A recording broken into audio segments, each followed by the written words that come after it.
Hey there, nerds. This is Exolore, the show about facts-based fictional world building. I'm your host, Moiya McTier, and I'm an astrophysicist and a folklorist, so you can probably imagine how I got into imagining fictional universes. Today, we have a really exciting group. We have a clinical psychologist, a zooarchaeologist, and a tech business expert, and together we're imagining the life and culture on an alien planet with lots of moons. So, let's get started.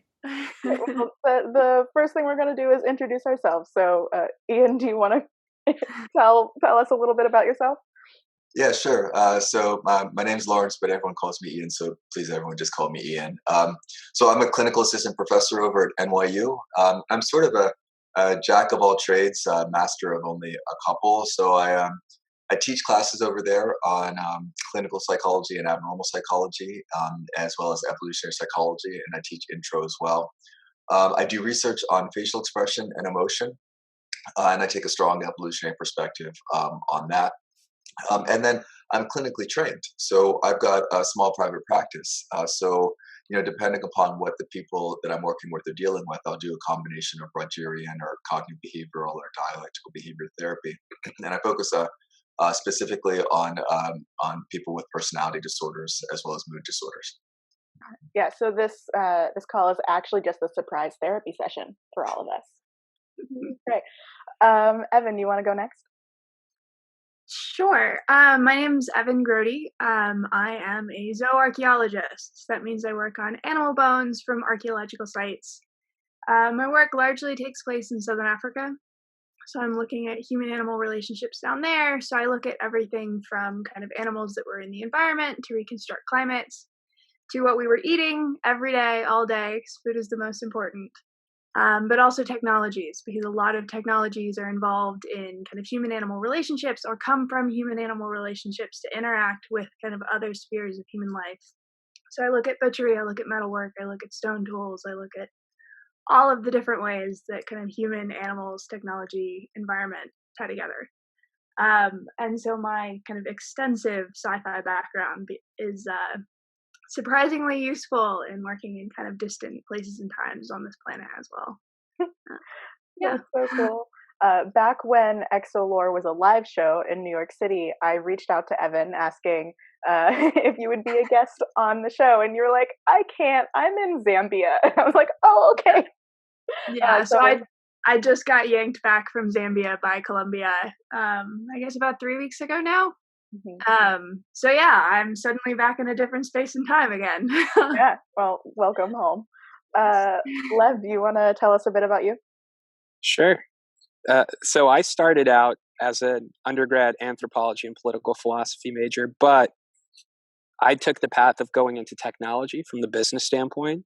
So where I'm at right now is I work for a big cloud computing company called Amazon Web Services, and we really focus on powering the infrastructure for the internet. So if a company wants to figure out how do we enhance our remote video streaming capabilities, they might come to somebody like me or somebody on my team to help them set that up. So I'm really focused on how do we help organizations in society connect better with each other? What are the tools they can use to store their information?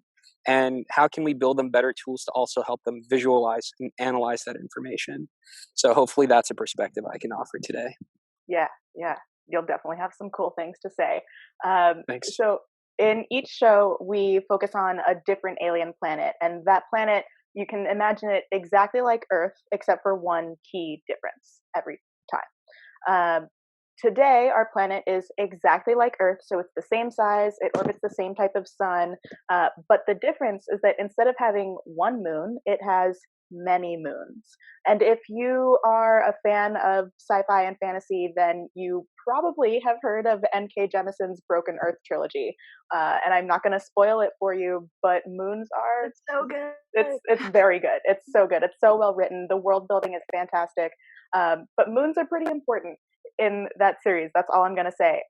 So the one potential consequence of having many moons around this planet are that the ocean tides are going to be so unpredictable. Here on Earth, you get high tide and low tide twice a day. It happens in this predictable, cyclical manner. On this planet, the ocean can come up onto the land at any time with basically no warning. So that's totally unpredictable. The other thing that happens is that seasons are also going to be very weird. Our moon helps stabilize the Earth's axial tilt. So the Earth is tilted, and that's what gives us our seasons. And the tilt is very stable. So it maintains about a 23-degree tilt. But if you have a lot of moons, then they're going to be pulling on the planet in different directions at different times. And so the tilt can change, and that will have that will lead to unpredictable seasons. So basically, this world changes a lot without any warning. And we're going to imagine how that would affect the life that forms and evolves on that planet. First, one of the things I like to start with is talking about the biology of the people. And I know none of us are strictly speaking biologists, but we can use our imagination. We are humans. We know what our bodies are like. So given the environment that this planet has, what type of physical characteristics or traits do you think the life there might evolve to have? Well, I mean, I think the thing that might be on all our minds, and I'm afraid it might be a little bit naive, is that there'd be a lot more amphibians. I mean, just the thought is that if you have unpredictable tides, then you're going to need animals that are sort of jack of all trades, where they can survive, above and below water.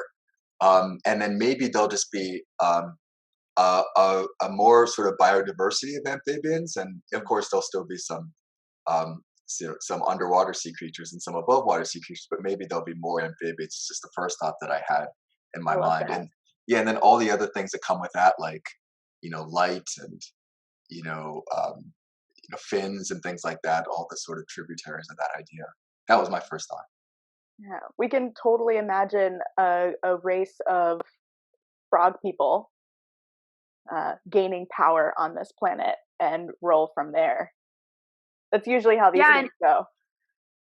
And even those, it's, if we broaden it out to kind of things that have amphibian-esque characteristics, those that can kind of translate between the two worlds quite well. So that's where you get more things like tortoises and terrapins and things that can kind of transition between the two. Or even like mudkips, things that are basically fish, but have a habit of just kind of like wandering out onto land occasionally. Like just imagine if you had like predatory versions of those that could like get bigger and then they could come out at high tides. Ooh. That's terrifying and awesome. Yeah. There also might be just more of a stark divide between land dwelling and sea dwelling, because those intertidal zones would be huge, but also really difficult unless you were good. So there might be kind of three distinct classes where like the intertidals would have to be really, really good at both, but might not be quite good at being just water, just land. So you might have more of a stark divide between those things. Just thinking of how intense things that live in tidal pools would have to be to survive those big changes. Would you have like really intense starfish? By intense, do you mean just like large? Yeah, large or just like really, really robust, like tardigrade level starfish. They could just survive anything, like a cockroach. Yeah. What would the coral infrastructure look like in a world like this? Do we know how tides affect coral formation? Well, considering how much, tides can affect coastal shape, kind of coastal erosion, coast shapes, like they can be huge kind of erosive forces. If we think about not normal tides, if we think about, when you have some kind of seismic massive storm that like vastly increases waves and that kind of action that can totally reshape a coastline from one event. If you have a constant kind of like unstable like coasts would be a totally be a totally different thing. For sure. All right, so our amphibian people, we're going to focus on those. I'm so excited. So I imagine, maybe naively, that living in this kind of constantly unpredictable world would have some pretty gnarly effects on psychology. And Ian, I was wondering if you could weigh in on how, like, what might the psychology of these amphibian people be? I don't know if you guys will make this assumption as I do, but with the biological changes evolve, mental changes evolve with that as well. That with the more sort of diversity and the less sort of the more that bands sort of stop reproducing with each other, that there's going to be many, many different species with many, many different psychologies. And I guess whoever won the Revenge of the Nerds, it was us now.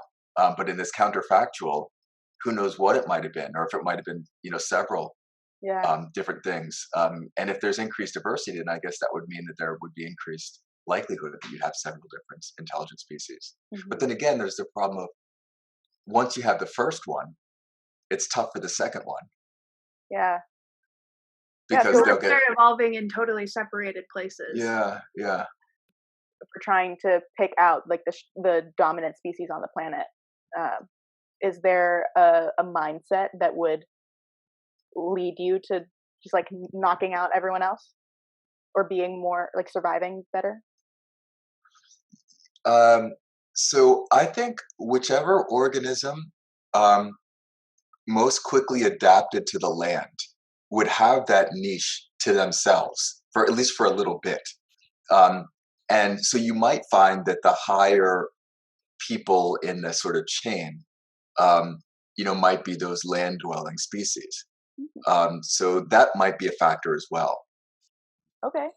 I mean, that's one of the arguments that was put forward, one of the many arguments that's been put forward about kind of humans versus Neanderthal is less so much that like we kind of physically dominated them and killed them out, and more that we may have been much more flexible in our ability to kind of utilize resources, utilize new environments, utilize new places. And so in kind of at that period where we see climate change and kind of bigger variations happening, when we start to see Neanderthals and other kind of ice age animals dying out, we start to see human populations utilizing a much wider mix of kind of materials, of different plants, different animals. And so that flexibility, that ability to kind of readapt to changing climates, changing seasonal patterns, ended up being a dominance. It made them more successful.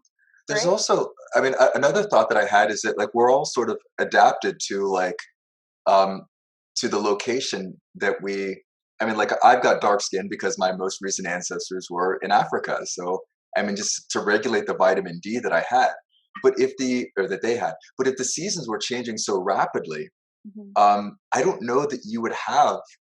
You might still have different segregated groups, but they might not have differences in race as we see them now. Right.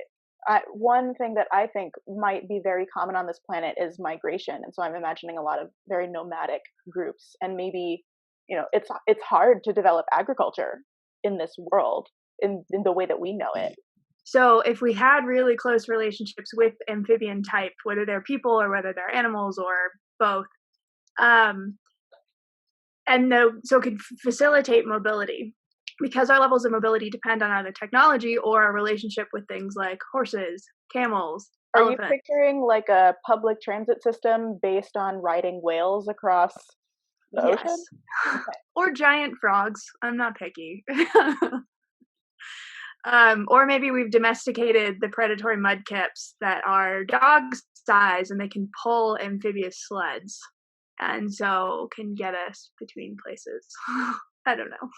You were ready. You had that example like right there. Very excited about this conversation. I want to go back a little bit. We were talking about how the group that survives and kind of makes its way to the top of the chain is going to be the group that adapts the best. I'd like us to think a little bit about what those adaptations might be.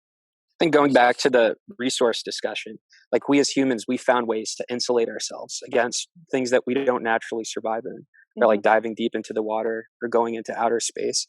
So I wonder, whatever species decides to dominate or ultimately dominates, are they able to somehow, say, structurally take advantage of hydroelectric power? Like fossil fuels right now power humanity's advancement and arguably destruction of this planet. So what is that species able to utilize and exploit some natural resource that's predominant on that planet? I think that's probably going to play a big factor. What could that be? Oh, sorry. No, go ahead. I'm saying, there will definitely be a part of this discussion that's all about the technology that they might develop, and how they can keep it safe. But I do feel like just one biological adaptation that might be very helpful here is skin cells or pigment cells in your skin that can change very quickly. So maybe there would be races, but you can change it like a chameleon. Yeah. Right, to adapt to the like maybe you don't have to move, but you can just change your skin to fit whatever the current season is. I'd actually really like that now, because about half my research budget tends to go to sunscreen.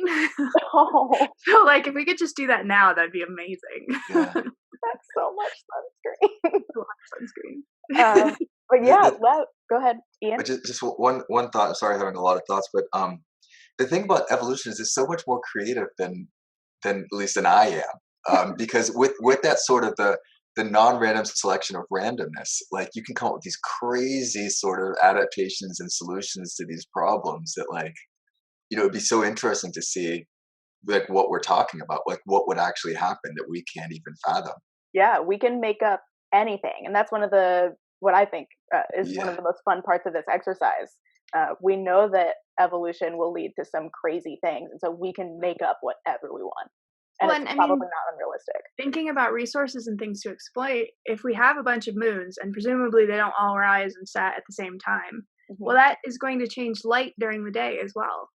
So you're unlikely to have, like, except for rare occurrences, like truly pitch black nights. So you might have a whole range of plants, for example, that can function off just enough of the sunlight that's reflected at night to kind of change those growing seasons. Well, that changes kind of what times of the day or what times of the year, what times of the season that like you could potentially be harvesting, whether it's domesticated plants or wild plants. But like, if you have more reflected light, it could change, daytime is not the only time that things can grow. If we have things that grow in caves, that grow underground, that grow deep in the sea with just like fractional amounts of kind of light coming through, if you have a bunch of moons.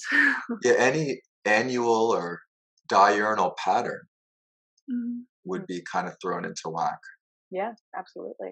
Also, the werewolves, it might be really hard for them. It'd be so hard. It'd be so hard to be a werewolf on this planet. Like, would you have fractional werewolves where, like, it would kind of, like, scale up and down depending on how many moons were full at the same time? Or maybe the werewolves would form factions that are loyal to just, like, different moons. And so you only become a werewolf when your moon is full. Would be fantastic. Yeah, Lev, let's go back to your point about technology. What types of tools and technologies would they develop to make their lives easier? That's a great question. One of the first things that popped into my mind when you said that this is an amphibious people is, are they able to somehow take advantage of large flora like lily pads, right? When they're not necessarily hopping across oceans on tops of whales, like what are some things that they adapt from their environment in order to get around, in order to interact with each other? And so I really like this idea of somehow taking what we know here on planet Earth and just making it bigger, like not just the starfish, but also the lily pads. Are there flowers that these people incubate in? Or like, what are their sleeping chambers look like? So I think it's really interesting to explore like how they can dovetail and utilize all these, the different nature that's oversized. I got to wrap my mind around that first, but that's sort of where my head's going. Well, when you said lily pad, the first thing I thought was getting some sort of solar energy from like a panel that's sort of floating on the surface that they were utilizing. Yeah. Especially, absolutely. Like Evan said, there's so much more reflected light from the moons. And so generating power by collecting light would probably be much more effective on this planet. It looks like we can imagine 3 different groups of dominant species, land people, amphibians, and then underwater people, where they each have their own advantages and they each kind of gain power in their respective regions, which would be great because then you can start to think about how they would interact with each other. So what would happen if a strong amphibian interacts with one of these underwater creatures? Like, what can they offer each other? I mean, there could just be like a never-ending war between the 3. Yeah, I think this is where it'd be really curious to see how their dependence on each other could reshape that. Because when we think about kind of nomads and stuff, we tend to think about people who are very good at doing all the things by themselves. But one of the other options is that they're very good at doing one thing, and that one thing makes them dependent on others, but those others who can't do that thing are also dependent on them. So you end up with more of what we call a heterarchy, which tends to be a group of kind of linked specialists. So instead of hierarchies that kind of dictate things, you get hierarchy where everyone's dependent upon each other, which in an area or a world where the seasons are insane, that can be really helpful. Because if everything's going well, then the fishers and the rice growers and the herders, everyone's doing fine. They don't really need each other. But if you have a year where like the seasons are insane, the rice growers can't grow shit, they depend on the others. Well, if something goes horribly wrong and like all of the animals die, well, then they can rely on the other two. So if you have a world where the seasons are this intense, but you don't have, it's, as we kind of talked about, it's likely that these different zones have vastly different kind of flora, fauna, resources. So if your seasons are intense, having relationships across all of those could be really important for the survival of all of them, and not necessarily at the same time. So it could either go like fully embattled or fully dependent, and so good kind of cross zone relationships. Yeah, and different species cooperate with other species in certain sort of symbiotic ways, like cleaner fish and gut bacteria and things like that. Yeah, and this is part of what you study, Evin, right? Is how humans and animals get along. So can you imagine any sort of paths for these different creatures in these different regions to develop those kind of symbiotic relationships? Yeah, and I mean, even if they're not necessarily like fully symbiotic, if you can think about kind of, technologies or resources that could develop in one area that might be super useful in another one. So it's for like, obviously I work in animals. That's what I think about most. And, especially in the days before plastics, bone is one of our most important material resources because it is a very plastic substance. So most things that are made by plastic today were made by bone in the past. So, I know what mammal bone is like. Marine mammal bone is a little bit different, but like amphibian bone, it might have some really kind of cool characteristics that like if it was scaled, frog bones are so tiny we can't do much with them. But if those were to be scaled up in different ways, they might have different characteristics that could be super, super useful for tools across the kind of different zonal regions. Or like if we have these lily pads or, giant kelp that has the wherewithal to withstand these tides, that might be an incredible material for kind of production of other things that could be useful, not just in aquatic environments, but kind of across that spectra. Yeah, like the land people who I see as like living on the mountains to stay far away from the water. They could use some very strong kelp material to, build things out of. Yeah, it could just be kind of insanely strong or very light or very waterproof or very like, Yeah. One obstacle that I think a lot of people have in their minds when they're trying to think of very advanced underwater civilizations is that it's hard to picture electronics underwater or like being developed underwater. And so, Lev, maybe you can weigh in on this. Like, how is it possible to develop technology underwater? Is this in your wheelhouse? It's not in my wheelhouse, but a few animals come to mind, like any animals deep in the sea that have certain appendages that glow. Like I'm thinking about anglerfish or, electrical eels, any animals that are capable of naturally generating some type of phosphorescent light or electrical current. If we're talking about an intelligent society that evolves around these features, I could totally see there being some sort of like very like organic, biologically driven, like electrical technological process. Ooh. Right. And let's imagine like going even further beyond the ability to create light bulbs, that because somehow this energy, it's a form of communication between these animals, that they're able to synthesize it and control it and turn it into bytes and bits and pieces of information, right? And develop their own electronic communication systems, their own computer systems, the ability to actually store memories and information. So I think a lot of it, that evolution is beyond my scope of understanding, but I think the bare materials are already there, and we've seen it happen in nature on this planet. So it'd be interesting to see how these species adapt those technologies on their planet. That's amazing. I'm picturing some like underwater palace, and instead of candles being in all of the chandeliers, it's tiny little bioluminescent sprites. Um, yeah, that's Yeah, precisely. thanks, Lev. Um, I feel like this planet lends itself really well to some ridiculous mythology.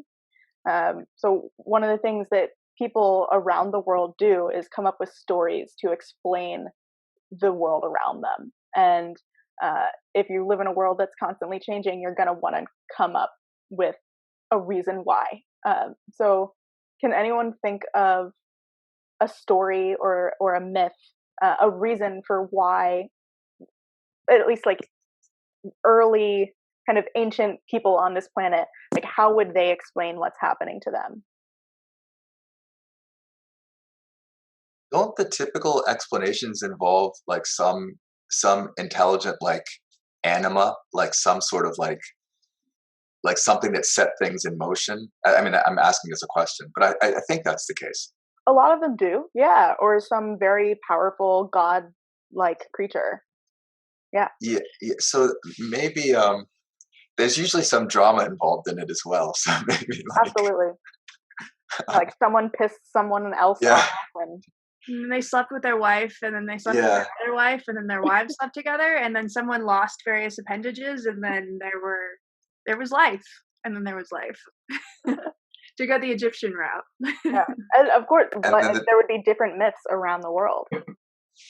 Yeah, yeah. And I think one of the constant things is that the drama seems to be like continual, so that without a resolution in sight. Mm-hmm. So maybe like warring or like tribes or something along those lines. Mm-hmm. Well, and there's, there tend to be lots of kind of solar gods, solar deities that have kind of supreme power over a pantheon, or at least very powerful within a belief system. And in this case, it might be lunar gods. Yeah. Because there are just so many of them. Yeah.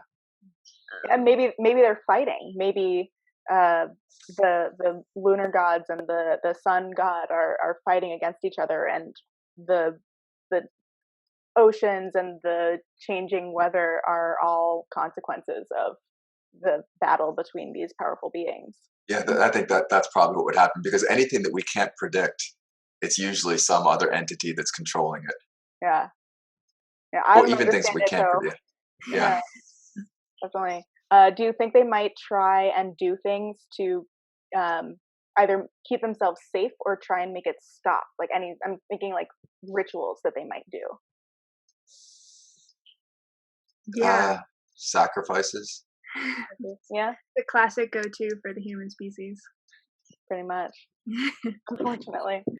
Well, and it also makes me think about, so kind of within Mayan belief systems is the idea of an animate forest. So where the forest itself, there's the home zone and then there's the forest, and the kind of forest is animate. And so there are particular rules you have for your relations with the forest. And we see that manifest in how they treat their hunted animals. So when you are kind of hunting and eating a wild animal, you treat it very differently from a domestic animal. So when you kind of kill and eat a domestic animal, you can throw the bones to the dogs and you can kind of scatter them around and they can get weathered and it doesn't really matter because it's part of the home world. But with a wild animal, and we see this kind of in how different bones are deposited, it has to be treated very carefully because that wild animal belongs to the animate forest. And if you don't want to piss off the animate forest, you have to make sure that those bones, you try not to leave any cut marks. You don't let them go to the dogs. You kind of don't let them get weathered, and they all get deposited back in the forest so that they will again come back as, future animals. And so kind of if you had to think about how you needed to appease the powerful forces in your world, that might also be part of it. If there were certain kind of animals or foods or resources that were more associated with the moons, as one example, there might kind of be particular belief systems about how those had to be treated so as to not piss off the already very volatile.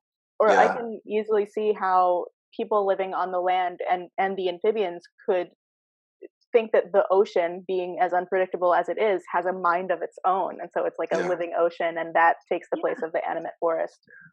There'd probably be a bunch of quacks, too, that could try to convince people that they could have some ability to control it.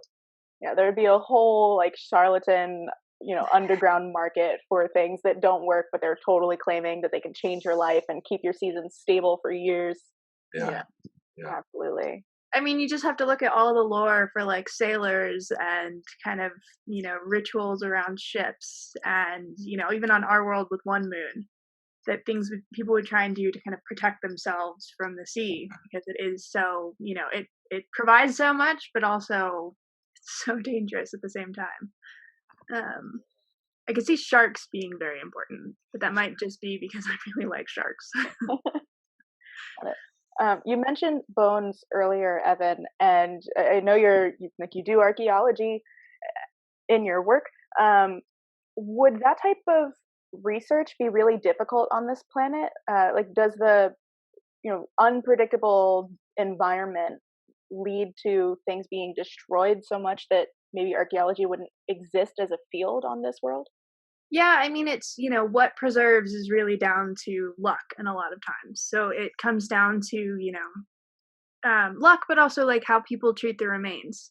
Mm-hmm. So if you, with the kind of time periods I'm looking at, for my research right now anyway, they have a habit of kind of burying all their refuse, which is perfect. It's great for us because it's like, here, archaeologists, here's what we've been working on.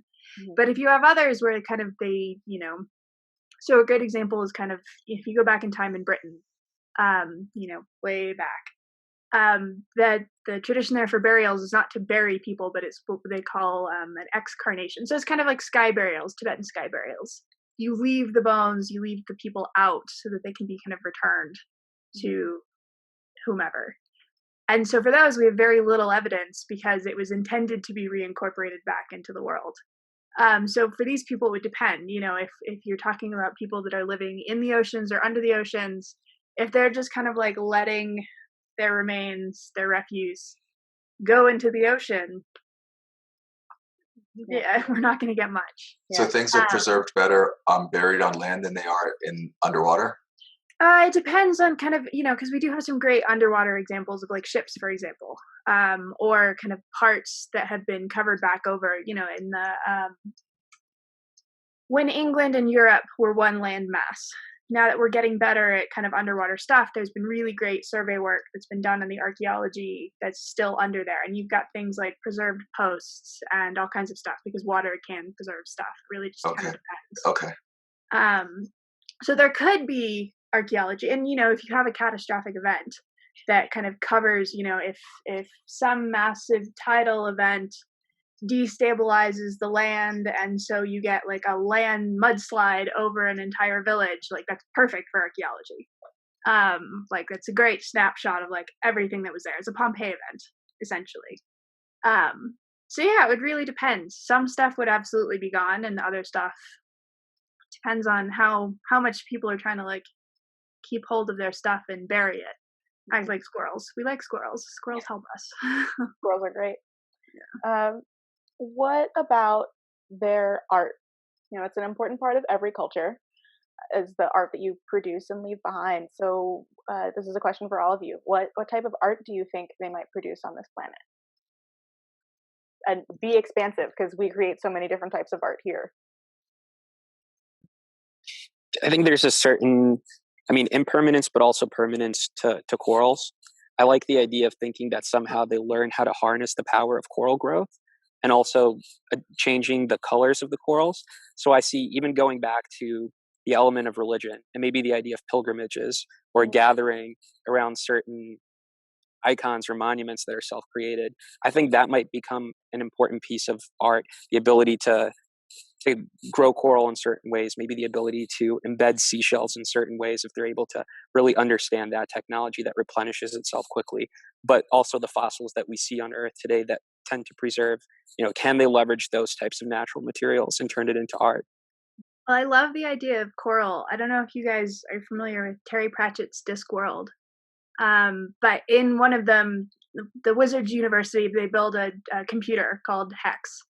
And so when they need to have more storage for the computer, because Hex is basically ants. Anyway, doesn't matter. The important part is... No, that sounds really interesting. When they need more storage space for the computer's memory, they use beehives. They use honeycomb.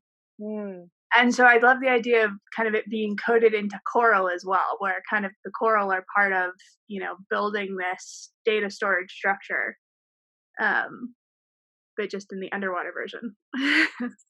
Yeah. I like that.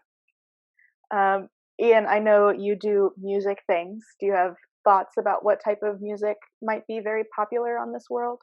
Yeah, so I mean, since you brought up art, I've just been kind of thinking about the function of it, and for music, there's some evidence that I buy that basically the way that we convey emotion in our speech is with combinations of tones, which we now call scales.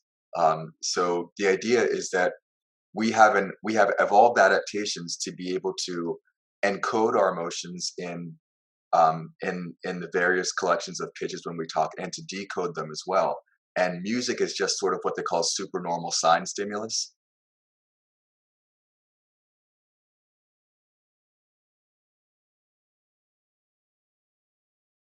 Maybe music-wise, it would be, I guess it would depend on how they communicated emotion. But then there's some other art forms too that I guess may have the function of storytelling, or a lot of our art is the things that we naturally find aesthetically pleasing. So probably naked amphibians, which would be a big part of the art. Or maybe, whatever was really adaptive for them. So maybe let's say it was really adaptive for them to go closer to the surface during the daytime. Then maybe like all their art would be like these huge, beautiful pictures of suns, or maybe it was adaptive for them to go underwater when the moon was out. Then maybe they're this ominous picture of this moon or something. Mm-hmm. That's sort of what I was thinking. Great. Mm-hmm. I'm thinking about how much I don't know about the way that my brain reacts to music. I know that when I'm sad and I want to make myself happy again, I'll listen to certain types of music. And I know that there's a lot of psychology in that. Well, yeah, they did this, a couple guys, Gill and Pers, they did these studies where they asked people to just say something in a happy way. And the participants were like, oh, okay. And then they said, say something in a sad way. And they're like, okay. And then they did. But when they looked at the pitches of the I guess the passages, that when someone said something in a happy way, they were the major notes, the notes of the major scale. When someone said something in a sad way, it was the notes of the minor scale more often than not, which suggests that people encode their emotion in these combinations of pitches, which is why we sort of see emotions. I mean, music now, minor scales is sad and major scales is happy. Mm-hmm. So it might be, and I think it's all comes from emotion communication. So I guess it would depend upon that. But the other thing is that, like, with art, like what would we find pleasing? And a lot of the things that we find pleasing are things that are sort of exploiting our adaptations now. So like we like art that shows like, beautiful foliage and everything, because, that means, okay, there's water, there's flowers around, there's vegetation. We like naked bodies because Lev's background right now. Yeah. I mean, that's a perfect example. Like that just looks really beautiful to me. But the thing is that it looks beautiful to me because I evolved to find it beautiful. There's nothing intrinsically beautiful about it. It's just that I've evolved to find it beautiful. So the question then would be, what would they evolve to find beautiful? And they'd probably just exaggerate that in their art. Yeah. The flip side of that is, what would they evolve to fear? Maybe the land dwellers, if maybe the sea dwellers would fear the land dwellers. What or do the land dwellers do to them? Fish. Fair. Or whatever their natural predator is. I think that's what they would fear. Also, it even, kind of thinking about seasons where it gets a little Game of Thrones-esque, where when all of a sudden a bad season is coming, where that might change. So yeah, White Walkers that come with the cold winters. So like these, terrifying monster, like cold zombies, but very fast. Yeah. I can't think of a better way to explain that right now. But, that might either be kind of an actual different species that during bad seasons would move into regions that they might not necessarily have normal relations with. And so kind of fear of when you have those big changes that it might force other people's, other animals to kind of expand their normal ranges. And like that, so they kind of work into kind of both mythologies and the fears, is that when there are these big changes, we know that we have people that either we never see before or that normally we'd have normal trading relations with, but now everything's kind of up in the air and like people are kind of battening down the hatches and ready for battle.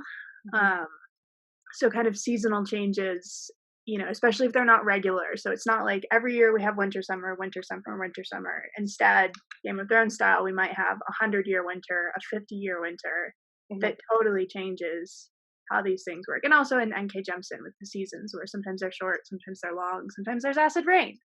Right, but they have developed almost like a law. It's law and myths working together in the Broken Earth trilogy to pass down information about how you deal with these changing seasons, which is something that they might pass down, and maybe they will come up with, you know, technology to encode it, maybe in the corals. Well, that's what's interesting, the dichotomy between mythology and technology. And ever so often new technology comes out and it's typically on the fringe. And if it disrupts that sense of security that mythology or religion gives, depending on the technology, but very often the people that are proponents of that tech or inventors, they become pariahs, right, and ostracized. And, you know, even now when we're talking about what does automation mean for the state of the global economy, I think anytime that people's security or way of tradition is threatened, that's an existential crisis. And so I think that's another thing that these different species are going to have to contend with. Like, as we determine the science of phosphorescence and figure out how to scale that, right? Like, is there going to be a portion of this population that prefers not knowing the answer to that, or isn't comfortable with the idea of actually taking advantage of it and exploiting that resource? So I think we're going to deal with those types of factors as well. Yeah, that's very possible. But I think it's also possible that because change is such is so present in their lives, that maybe this is all of the life forms on this planet develop not to, maybe the traditions aren't as big a thing for them. They're used to change, and so they're very okay with new technology coming online. Yeah, that's possible. Maybe stagnation is what they fear the most. We are almost at the end of the hour, so I'd like to give each of you the opportunity to maybe say like one last thing that you feel would be really cool or, you know, important to say about this planet that we didn't talk about in the discussion. I agree with what Evan and Ian and you, Moiya, everything with what you said. And sometimes I think when going through these thought exercises, how much of what we imagine is biased by our conception of reality. Like, throughout this whole exercise, I was thinking of, the prequel Star Wars episode, Amphibious People, and just like, for some reason, these amphibious creatures being bipedal and them interacting and sort of evolving the way that we do. But, you know, who's to say that what life looks like on this planet isn't just totally radically different from what we're capable of imagining? So even this thought exercise with all of its biases still makes me think that there's just so much possibility out there. Absolutely. Yeah, and when you build new fictional worlds, you draw so much on what you know about your own that it's a really great, I say this a lot, it's a really great introspective and reflective exercise. It's something that, like, as kind of archaeologists and even anthropologists, like, we have to do, whether or not we do it all the time or as much as we should, we're kind of trying to acknowledge those biases, be like, okay, so this is what this thing seems to be to me, but is that because it's similar to something in my own realm that may or may not have been shaped by the same forces, may or may not have the same purpose. And so, you know, even though this is kind of a fiction exercise, like, it's still something that, like, I have to do, you know, in my daily life for kind of working in the past, because even though it's the same planet, go back 2,000 years, people can make very different choices because people are weird and we make all kinds of choices and they're not always what we would consider, you know, the most logical choice. So, you know, you just change a few variables and all of a sudden, you know, kind of responses and reasons can be totally different. So it's always a fun exercise to kind of confront those biases and be like, okay, so wait, why is everything bipedal here? Is that actually necessary? Yeah. Definitely. All right, cool. Well, thank you so much for lending me your time and your brains. I'd like the viewers to be able to learn more about you. So, Lev, if people want to catch up on what you're doing, where can they find more about you? The best place is probably to find me on Twitter. So the handle is DJ Levittown, back from my high school and college DJing days. That's DJ LEVITOWN. Also, and what are you up to now? What are you currently working on? So I work for Amazon Web Services, specifically in their analytics group. So if you're interested in learning about cloud technologies that companies or people can use to visualize their data and develop actionable insights from that data, feel free to hit me up. I'm happy to chat. Cool. Awesome. Ian, what about you? So I've got my webpage. That's lawrenceianreed.net that I need to update more frequently than I do. And I have a tendency to stick my foot in my mouth sometimes, so I try to stay away from the social media. But you can always email me at lr113@nyu.edu. Cool. Yeah, for all of your abnormal psychology questions. Nice. And Evin, what about you? So I've got my Instagram is usually where I'm posting a lot of museum stuff. Again, I need to get a lot of backlog that needs to be posted. But it's a mix of kind of the museum work I'm doing, the archaeology work I'm doing, various food, animals, bones, fungi that I run into in the world. So that's Evin the Terrible, EVIN Terrible.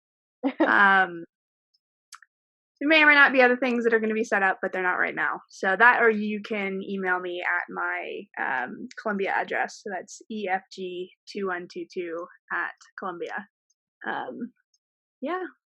Right. All right. Well, thanks again for having this conversation with me. One last thing I'd like to ask you: would you want to visit this planet?